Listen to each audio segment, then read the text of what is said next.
दोस्तों, महाभारत और रामायण जैसे महाकाव्य में नायक और खलनायक दोनों की शक्तियां अपनी अपनी जगह पर अद्वितीय रही है। इन महान पात्रों के बीच का संघर्ष न केवल युद्धों तक ही सीमित रहता था, बल्कि उनकी शक्ति, बल और रणनीतियों का जादू भी दर्शकों को बहुत ज्यादा मोहित कर लेता था। तो आज हम बात करेंगे दो ऐसे महान पात्रों की जिनकी शक्तियों का बखान आज भी किया जाता है और आपने भी सुना ही होगा। एक और जहां पे है हनुमान जी, जिन्हें भगवान श्री राम के परम भक्त के रूप में माना जाता है, जिनकी शक्ति और भक्ति ने उन्हें एक अद्वितीय स्थान पर दिलाया है। वहीं दूसरी ओर मेघनाथ, रावण का ज्येष्ठ पुत्र, मतलब सबसे बड़ा पुत्र, जो अपनी महान सैन्य क्षमता और राक्षसी शक्तियों के लिए प्रसिद्ध माना जाता था। दोनों की महान योद्धा थे, लेकिन सवाल तो यह उठता है कि इनमें से सबसे ज्यादा शक्तिशाली कौन था। क्या वो मेघनाथ था, जिसके पास राक्षसी सैनिक और बहुत सारे ऐसे बल थे, या फिर हनुमान जी, जिनकी भक्ति और शक्ति में बहुत ज्यादा दम होता है। भगवान श्री राम का नाम लेने पे ही हनुमान जी का खाली एक प्रतिबिंब दिखाई देता है। तो आज के इस वीडियो में हम बात करेंगे हनुमान जी और मेघनाथ के बारे में, बट इसके लिए आपको वीडियो में अंत तक बना रहना पड़ेगा। और अगर वीडियो पसंद आती है तो वीडियो को लाइक जरूर करना और चैनल को सब्सक्राइब तो अवश्य कर देना। तो चलिए फिर शुरुआत करते हैं। सबसे पहले हम हनुमान जी की शक्तियों के बारे में जानते हैं। ऐसा बताया जाता है कि हनुमान जी की शक्ति को शब्दों में तो व्यक्त नहीं किया जा सकती, क्योंकि उनकी प्रशंसा करना, उनकी शक्तियों के बारे में बताना बहुत ही ज्यादा कठिन हो जाएगा। वो भी एक नॉर्मल इंसान, मतलब एक मनुष्य तो कभी नहीं बता सकता। उनकी शक्तियां सिर्फ भौतिक ही नहीं थी, बल्कि मानसिक और आध्यात्मिक रूप से अद्वितीय रही है। हनुमान जी का जन्म के समय ही एक विशेष चमत्कारी शक्ति से उत्पत्ति हुई थी, जो उन्हें न केवल महाकाव्य के महान योद्धा बनाती है, बल्कि उन्हें अद्वितीय शक्तियां का भी भंडार देती है। उनके द्वारा किए गए कार्यों से यह स्पष्ट होता है कि वे कितने अधिक शक्तिशाली थे। हनुमान जी के पास असीमित शक्ति, ताकत, अडिग साहस और अपार बुद्धिमत्ता थी।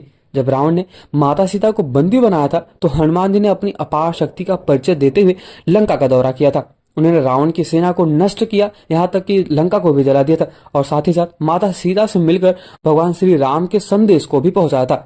उनके द्वारा किए गए ये कार्य सिद्ध करते हैं कि हनुमान जी के पास महाशक्ति थी, जो किसी भी सशक्त योद्धा से कहीं ज्यादा थी।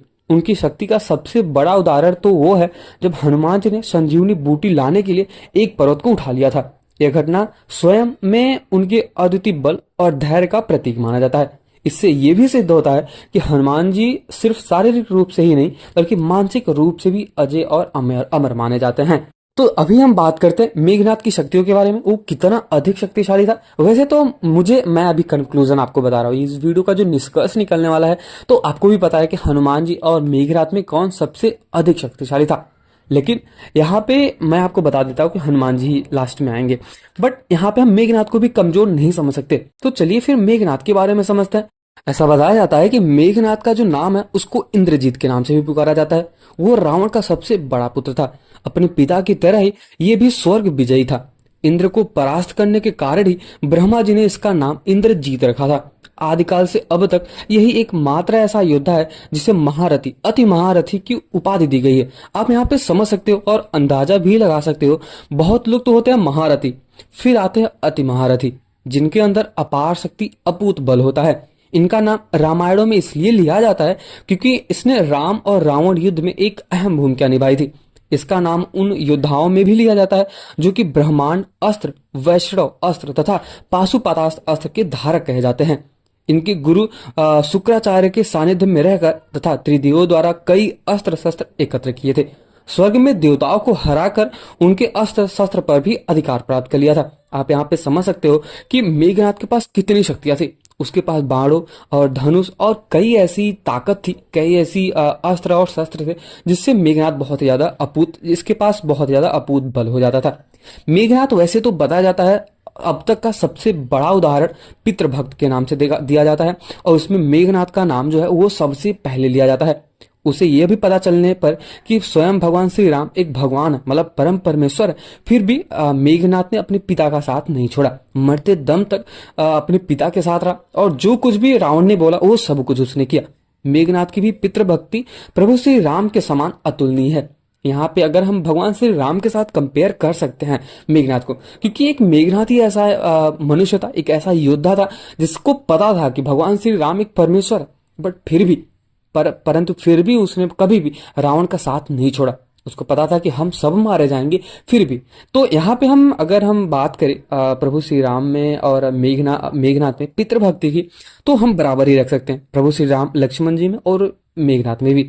जब उसकी माँ मतलब जो मंदोदरी है उसने कहा कि इंसान मुक्ति की तरफ अकेले ही जाता है, तब उसने कहा कि पिता को ठुकरा कर अगर मुझे स्वर्ग भी मिले तो मैं ठुकरा दूंगा। आप यहाँ पे समझ सकते हो और अंदाजा लगा सकते हो कितना बड़ा पितृभक्त था। जब उसकी माता समझाती हैं कि पुत्र हमेशा जब कहीं भी जाता है स्वर्ग या नरक में तो अकेले ही आता है, तब यहाँ पे मेघनाथ कहता है कि अगर मुझे स्वर्ग भी मिलता है ना तो भी मैं ठुकरा दूंगा, क्योंकि लेकिन मैं अपने पिता को नहीं ठुकरा सकता, क्योंकि जिन्होंने मुझे पाला पोसा और इस काबिल बना उसको तो मैं कभी भी नहीं छोड़ सकता।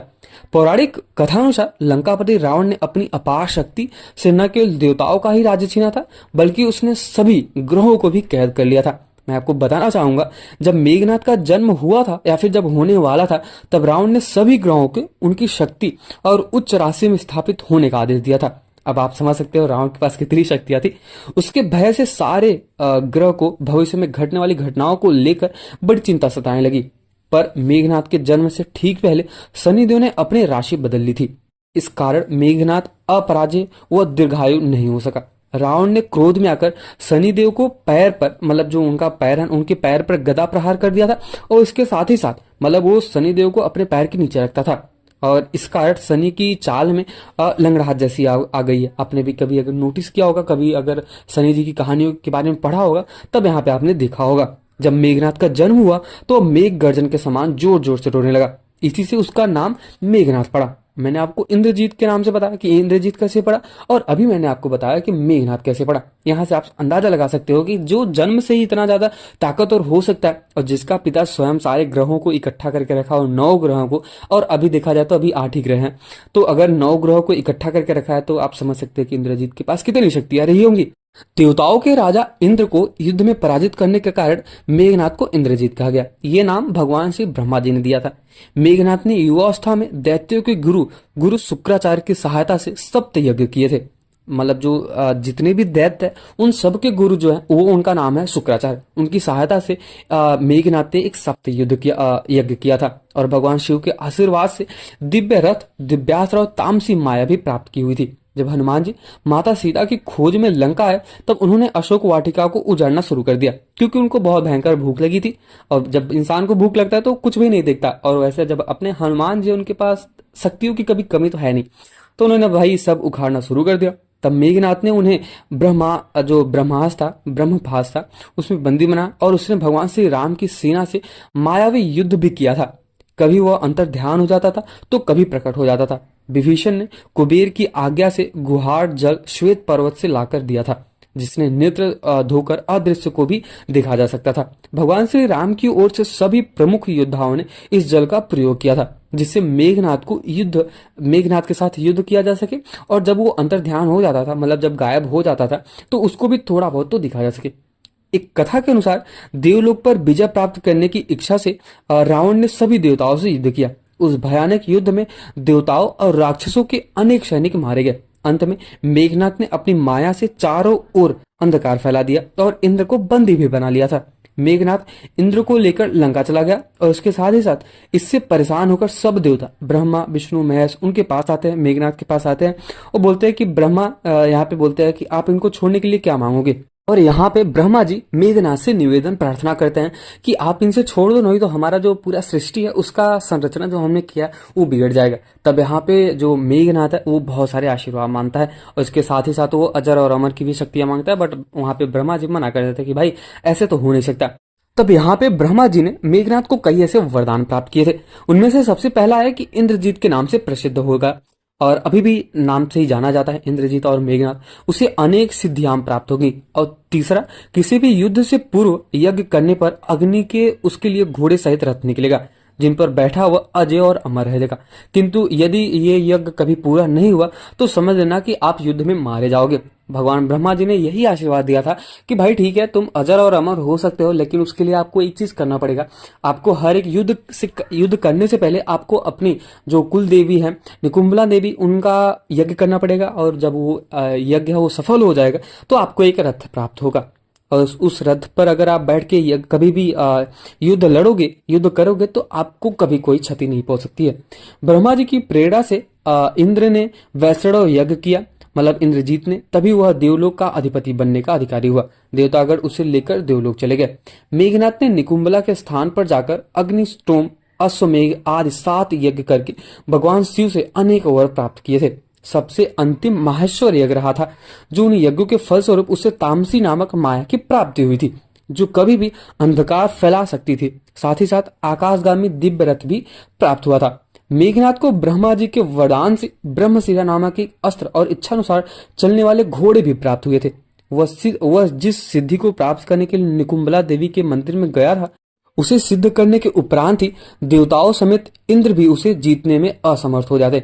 ब्रह्मा ने उससे ये भी कहा था कि हे इंद्रजीत, यदि तुम्हारा कोई शत्रु निकुंभला में तुम्हारे यज्ञ समाप्त करने से पूर्व युद्ध करेगा तो तुम मारे जाओगे, और अगर तुम्हारा ये जो यज्ञ है वो सफल नहीं हुआ तो भी आप मारे जाओगे। भगवान श्री राम से युद्ध होने पर सब वीर बानर, जितने भी राक्षस थे और वीर बानर को नष्ट प्राय देखकर रावण ने मेघनाथ को युद्ध करने के लिए कहा कि भाई अभी अभी ये जो युद्ध है वो अपने चरम पर पहुंच चुका है और अभी आप ही जा सकते हो और ये युद्ध को एक मोड़ पे ला सकते हो। मेघनाथ ने युद्ध में जाने से पूर्व अग्नि में राक्षसी हवन किया था। लाल पगड़ी बांधकर कई हजार राक्षसियां इंद्रजीत की रक्षा में व्यस्त हो गई थी। उस यज्ञ में सरपत के स्थान पर शस्त्र बिछाए गए थे। साथ ही साथ बहेड़े की लकड़ी, लाल वस्त्र और काले लोहे की स्त्रुआ लाई गई थी। सरपतों से अग्नि प्रज्वलित करके एक जीवित काले बकरे का गला भी पकड़ा गया था और साथ ही साथ अग्नि में छोड़ दिया गया था।